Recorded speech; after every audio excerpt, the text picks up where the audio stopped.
Hello YouTube. So I wanted to do a quick video. I've got one that I still need to upload of my meat birds, but I wanted to shoot a quick video of my egg birds that just came in today. This is day one of the egg birds. Sounds like they're super happy to be out of their boxes and into the troughs. And as you can see, there is a wide assortment of different kinds of birds in here. I've got a second trough with more, and it's going to be kind of hard to tell with this camera, I think, but you're going to see a size difference with some of these guys. See how some of them are itty bitty and some of them are already bigger.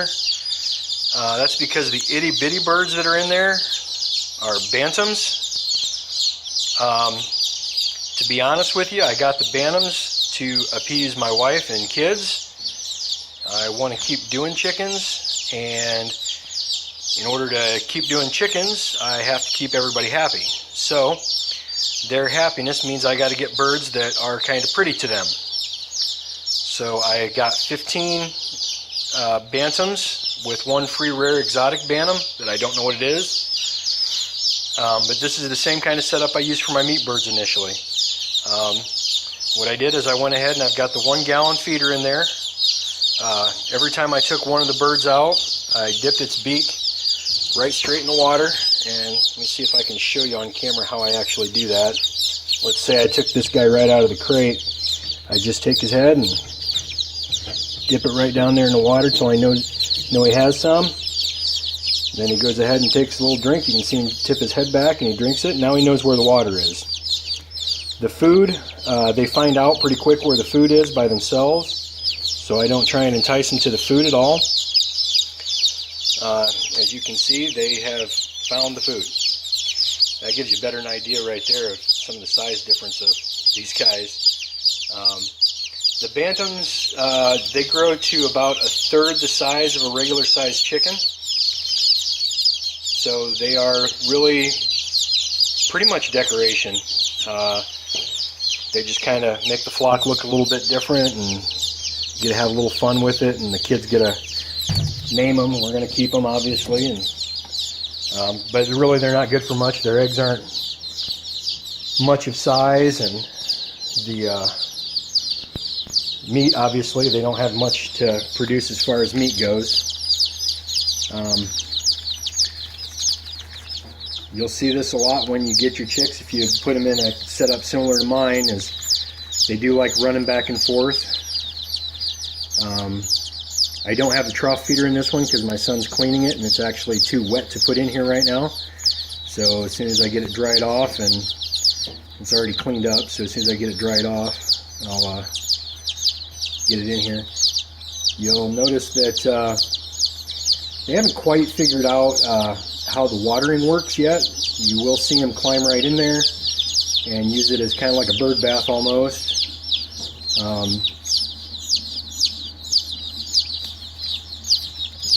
As they get a little bigger, they won't fit in there, and that'll fix that problem. I wanted to show you guys this guy, if I can get him a good shot of him in the camera. Look at his neck right there.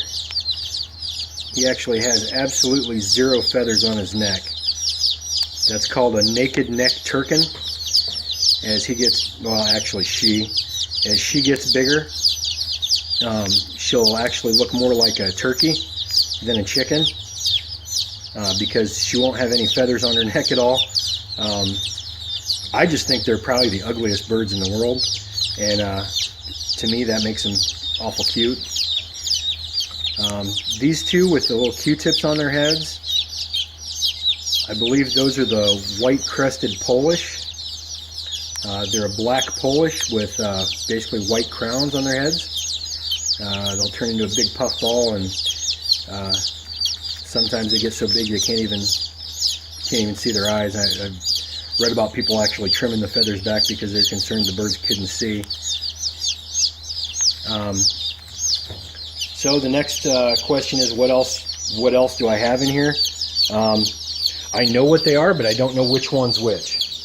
So one thing that Murray McMurray does, and these are also, by the way, Murray McMurray chicks, One thing they do is on the back of the lid of the shipping containers, and I remember showing you guys the containers last time. Here's one that the majority of the birds came in, and then here's the other one. That's the box the bantams came in. There were 16 bantams in the small box there, and I believe 48 in the big box. One thing I did notice is Murray must have had an overrun of some of. Okay, I think I got my information blocked out now. Let's try this again. So the bantams that I got, which was apparently filled by Beverly, straight run, free rare exotic chick. Straight run means it wasn't sexed. We don't know if it's hen or a rooster, and that's what you're going to find on the bantams. A lot of the bantams you don't have a choice on, if any. I can't remember. So when you see straight run, that's what straight run means. But I got 3 white frizzles, 3 red frizzles, 3 mille fleurs, 3 white silkies, and 3 blue silkies. So I got 16 total chicks in that small box. The small box, actually, let me say it this way. I ordered 15 and got the free rare exotic to make 16. That makes more sense. And then they give you this information about safe handling of the birds and federal regulations and yada yada yada. So the next thing I wanted to show you was the order of the large chicks, and I think I got all my information blocked out here. And this order was filled by Heather. Thank you, Heather. Straight run, free rare exotic, so that's non-sexed. I got 1 male golden Wyandotte, and then if you see there, they had given me a free extra golden Wyandotte. So I actually have 2 golden Wyandotte roosters. I got a New Hampshire red rooster, and they threw in an extra New Hampshire red rooster. Then they have it broke down here by males and females. I don't know if you guys noticed that. But then when I go into the females, I've got 1 New Hampshire red female, 16 female black Australorps. Those are going to be my main egg producers. 2 female Turkins that I showed you, those naked neck Turkins. 10 Aracanas. There's an Araucana, there's an Americana, and they're kind of like they're what people refer to as Easter eggers or Easter egg chickens. They lay eggs that are different colors. They can be teal and pinkish and basically look like little Easter eggs. But they're decent size. I think they're a medium egg.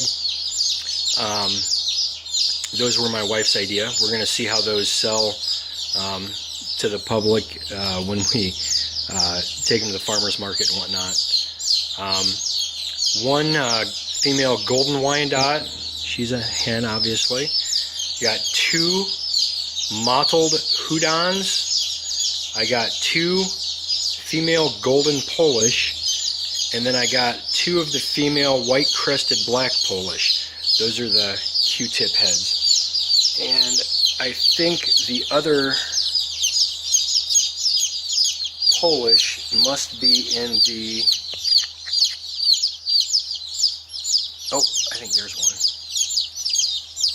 It's really hard to tell what they are at this age because I simply just don't know.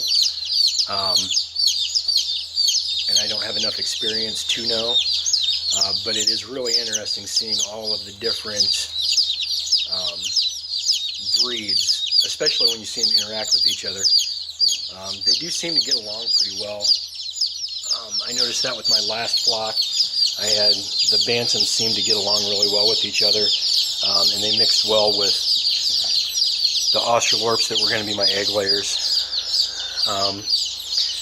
But this is what I got. This is the first day, and I just wanted to share that with you guys, and hope you guys enjoyed it. Again, let's see if there's anything else I can tell you. Oh yeah, the feed that I'm feeding these guys is the chick starter grower from Rural King. It is the medicated because I have so many. I'm going to take my friend at work's advice and get a couple of medicated, couple bags of medicated food through them and see how that goes.